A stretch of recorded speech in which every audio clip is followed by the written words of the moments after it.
Vamos a ver los ministros que conformarán el gobierno ilegal e ilegítimo de Pedro Sánchez, un gobierno que se ha creado en base a la mentira y en base a prevaricar concediendo favores políticos a cambio de apoyos. Y por supuesto cercenando al Poder Judicial, de lo cual hablaremos cuando toque ver al ministro Bolaños. Este gobierno va a estar conformado por payasos, no digo esto de forma peyorativa, y por fontaneros. La función de los payasos, o frikis si lo preferís, es la de atraer hacia ellos la atención y la rabia, el descontento de la ciudadanía por la gestión, y que de esta forma las críticas se alejen de Pedro Sánchez para no quemar más su figura ya de por sí muy quemada.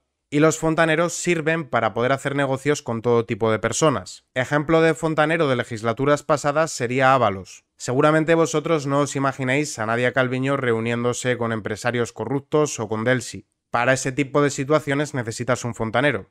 Y los dos fontaneros para esta legislatura serán Óscar Puente y Félix Bolaños, que repite, pero esta vez con más poder. Nadia Calviño continuará, pero su intención es marcharse. Ya sabemos que ella se quiere ir al Banco Europeo de Inversión, y por eso parte de sus competencias se las han dado a Escrivá. Si consigue otro destino en Europa dejará al gobierno de Sánchez, pero en caso de que no encuentre acomodo ya va a continuar. Recordad que su familia es histórica socialista. Yolanda Díaz no podía faltar. Ella quería industria, pero va a estar en trabajo. Yolanda Díaz entendió, mejor que Pablo Iglesias, que para poder estar en política tienes que serle útil al PSOE. Y de momento el PSOE la necesita para que haga de coche escoba y recoja todos aquellos votos que se le van por la izquierda. Previsiblemente, en cuanto deje de serle útil a Pedro Sánchez, las terminales mediáticas del PSOE se la cargarán como se han cargado a los de Podemos. Teresa Rivera repite, ya es un perfil que gusta en Europa. Gusta en Europa y gusta también a las energéticas. Es una de las encargadas de promover la agenda verde en España, que es un enorme chiringuito que recibe ingentes cantidades de fondos que siempre vienen bien a los partidos políticos. Marisú Montero va a seguir y se prevén grandes subidas de impuestos para los contribuyentes.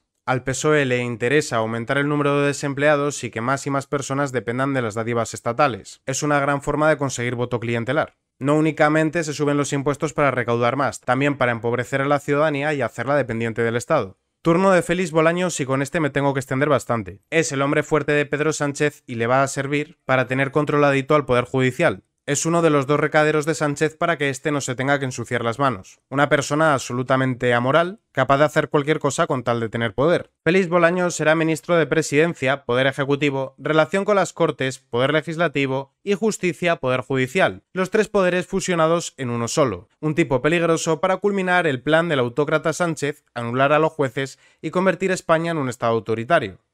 En un estado de derecho, en una democracia, con nuestra Constitución, ni los jueces pueden elegir a los jueces, ni los políticos pueden elegir a los políticos. A todos nos eligen los ciudadanos, porque son poderes del Estado. Esto es mentira. Esto lo hace para que el Poder Judicial no pueda auditar lo que hace este gobierno, pero más especialmente para que no sean fiscalizados asuntos como la amnistía. Consternación en la justicia tras la designación de Bolaños. Asaltará al Consejo General del Poder Judicial y capitaneará la amnistía y el lawfare, que es un mecanismo que han metido aquí para perseguir a los jueces díscolos. Y aquí tenemos la primera bofetada al Supremo. La Fiscalía desafía al Supremo y mantendrá a Dolores Delgado a pesar de anular su ascenso. Van a por todas y a cara descubierta. Y aquí tenéis la opinión de un juez. La separación de poderes significa que los jueces no pueden decidir qué leyes aplicar y qué leyes no aplicar. La ley la hace el Parlamento y los jueces las cumplen. No hay más. La separación de poderes significa que los diputados y senadores no pueden revisar en sede parlamentaria el trabajo de los jueces. Para eso está el sistema de recursos y las instancias judiciales superiores. Si los jueces creen que una ley que deben aplicar a un caso concreto no se ajusta a la Constitución o al derecho europeo, pueden elevar una cuestión de inconstitucionalidad o prejudicial ante el Tribunal Constitucional y al Tribunal de Justicia de la Unión Europea respectivamente. Así siguen cumpliendo la ley que les obliga. Si un diputado, senador o grupo parlamentario cree que algún juez o fiscal ha cometido prevaricación, debe denunciar para que se investigue por quienes investigan la comisión de delitos, que evidentemente no es el Parlamento. Si no queremos esto, es que no queremos un país democrático. Y para que veáis cómo se las gasta Bolaños, Félix Bolaños acaba de reconocer en directo en Radio Televisión Española a las 22:20 que desde el gobierno llevan trabajando meses en la propuesta de la ley de amnistía con otros grupos, es decir, que mintieron al comisario de Justicia. Y es que Bolaños es una pieza angular en el golpe que está perpetrando Pedro Sánchez. O mejor dicho, el golpe que ya ha consumado. Seguimos con Pilar Alegría, un perfil más bien técnico, y que ha dado un gran salto en su trayectoria. Pilar Alegría da el salto de Ferraz a Moncloa. Será la nueva portavoz del gobierno. Esto es un movimiento en clave interna en el que Pedro Sánchez promociona a una persona a la que considera leal. Alguien que deje hacer. Y por supuesto que no cuestione las órdenes de arriba. También tenemos a Ángel Víctor Torres, a quien yo conozco bien, pues llevo años viviendo en Tenerife. Es una persona chanchullera que al perder la presidencia necesitaba acomodo y por eso lo han promocionado a ministro, algo que él buscaba desde hace bastante tiempo. Podría parecer un movimiento de Pedro Sánchez para no dejar morir a un fiel, pero yo me inclino más a pensar, visto el perfil de Pedro Sánchez, que simplemente es alguien a quien tiene pillado de los huevos y que no le dará demasiados problemas. Lo que sí que va a ser un problema es lo que él va a hacer. Si nos fijamos en el nombre del ministerio, Política Territorial y Memoria Democrática. ¿Qué tiene que ver la memoria democrática? Pues probablemente esto sea una petición de Bildu y Esquerra, que se considerarán a sí mismos territorios que han sido agraviados por una malvada Castilla que ha intentado erradicar su cultura, y al mismo tiempo se han de considerar víctimas de algún tipo de represión. La labor de Ángel Víctor Torres va a ser ceder a los chantajes de estos partidos a cambio de que mantengan el apoyo, precio que por supuesto pagaremos el conjunto de los españoles, incluidos los catalanes y vascos que no están de acuerdo con el delirio soberanista. También continúa Escrivá, quien hace no demasiado tiempo entregó 50 millones de euros para alojar a los inmigrantes que entran de forma ilegal. Ya os podréis imaginar que de esos 50 millones una ínfima parte se va a destinar a la manutención y el alojamiento de los inmigrantes. Este es otro gran chiringuito que tienen montado. Y ha recogido parte de las competencias de Nadia Calviño por si se tiene que ir a Europa al final. Tenemos también a Isabel Rodríguez, que como buena socialista practica el nepotismo. La energética Solaria contrató al marido de Isabel Rodríguez mes y medio después de su nombramiento como ministra. El gobierno tramita una ayuda de 1.625 millones a la energética donde trabaja como directivo el marido de la ministra portavoz. Y se prevé que se dedique a ampliar el parque público de vivienda, lo cual podría parecer a simple vista una buena noticia, pero conociendo cómo se las gasta, imaginad la de chanchullos inmobiliarios que llevará a cabo. Isabel Rodríguez ante el reto utópico de elevar al 20% el parque público de vivienda. Jordi Hereu estará en industria y probablemente haya sido elegido para la cuota del PSC. Recordad que este ministerio lo quería Yolanda Díaz y no se lo han concedido. ¿Qué podemos esperar? Que continúen depauperando la industria igual que van a hacer con el campo.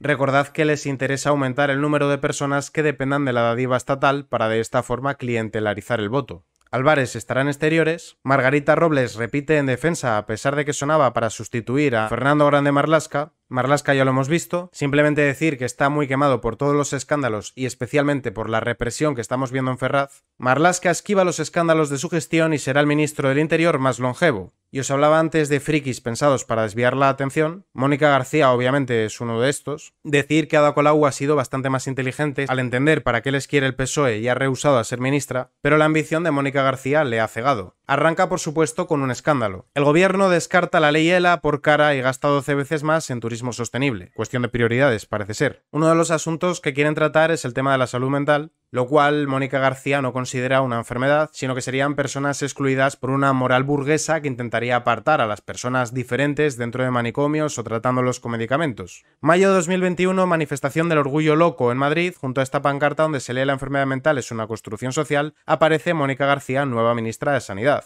Aquí la tenéis, la enfermedad mental es una construcción social. Según este relato, esto es una idea que inventó Foucault, quien por cierto también estuvo en un manicomio. Todas las personas divergentes que no se corresponden con la moral burguesa estarían siendo apartadas. Como anécdota graciosa, este vídeo es de ella, no es irónico, lo grabó ella y lo subió ella. Y por supuesto ha sido puesta ahí para que dé titulares. Tenemos a Óscar Puente, que será una especie de Ábalos, estará ahí para ladrarle a la oposición y para reunirse con aquellas personas con las que Sánchez no se quiera reunir. Y la elección de este Ábalos 2.0 nos hace entrever por dónde van a ir los tiros con este gobierno. Tenemos por otra parte a Pablo Bustinduy, del decir que es hijo de una socialista, que fue ministra con Felipe González, y si bien es de sumar, probablemente lo haya elegido Pedro Sánchez. También sirve para darle una bofetada a los podemitas y es un gran admirador de Fidel Castro. Esto sería un escándalo, pero en el anterior gobierno ya teníamos admiradores tanto de Castro como de Chávez y otros peores. Así que en ese aspecto ninguna novedad. Simplemente es puro continuismo con lo que vimos en la legislatura pasada, con el agravante de que la anterior era ilegítima porque se hizo en base a mentiras y esta además de ilegítima es ilegal por ser inconstitucional. Tenemos también a Ernest Urtasun, es este hombre de aquí, de él decir que prácticamente no tiene experiencia laboral, que va a ostentar el Ministerio de Cultura y que es un ferviente antitaurino. Llegamos ahora a otra de las frikis que sirven para desviar la atención de la gestión de Sánchez, y es el caso de Sira Rego. Esta nos va a dar bastantes titulares. Confío en que la sociedad española sea lo suficientemente inteligente de no caer en la trampa y no focalizar su odio en ella como se hizo con Irene Montero, y que seamos capaces de entender que el problema es el PSOE. De ella hay bastante que decir. Es de origen palestino, es también ferviente admiradora de Castro y de Chávez, es la cuota del Partido Comunista, y uno de sus referentes es Lenin. Que decir que Lenin es un genocida, además de, evidentemente, lo que expresa es que usted es una persona de extrema derecha, lo que expresa es que ha leído muy poco sobre la historia universal. No sabía yo que por criticar a un dictador comunista eras de extrema derecha. El ministerio que ostentará es el de Infancia. Quiero que recordéis cuando Irene Montero dijo que los niños, las niñas y les niñes tienen derecho a mantener relaciones basadas en el consentimiento, como inmediatamente todos nos cabreamos y nos habló de otra cosa durante un par de semanas. Y con razón, hay que proteger a los niños. Precisamente por eso Sira Rego va a tener el Ministerio de Infancia. Es un cargo pensado para que estemos todo el rato pendiente de lo que ella hace o dice, preocupados por el bienestar de los niños, y que de esta forma no nos dediquemos a fiscalizar lo que hace Pedro Sánchez. Como digo, este perfil está pensado precisamente para eso, va a ser la payasa que atraiga la atención de las cámaras. También estará Elma Saiz, probablemente a petición de Bildu, Diana Morant, Luis Planas, que se dedicará a terminar de darle la estocada al campo para sustituir los cultivos por hidrógeno verde, paneles solares y molinillos eólicos, Ana Redondo como ministra de Igualdad, y aquí también me he de detener, pues ha llamado a los votantes de izquierdas a plantar cara a las personas que están manifestándose por la defensa de la unidad nacional, la separación de poderes, la igualdad ante la ley y el ordenamiento jurídico. Seguimos en la lucha, que hoy es más importante que nunca, que estamos presenciando regresiones importantísimas que creíamos que nos iban a producir en la lucha feminista y sin embargo se están produciendo porque la extrema derecha ha entrado en las instituciones y gobierna en comunidades autónomas y ayuntamientos y debemos salir el 25N a decir no, no, no y nunca más. No nos vamos a dejar pisar, no vamos a dar un paso atrás contra todas estas lacras y estoy convencida de que siendo fuertes, siendo también dialogantes, mirándonos a los ojos, mirándonos a la cara, sabiendo que hay diferencias y distintas sensibilidades, pero nos une una única voluntad y vocación, podemos avanzar y, desde luego, podemos vencer a este problema enorme que nos amenaza y a esta extrema derecha que es hoy un peligro para una sociedad democrática que quiere seguir siendo libre y quiere seguir conquistando cuotas civilizatorias y de igualdad.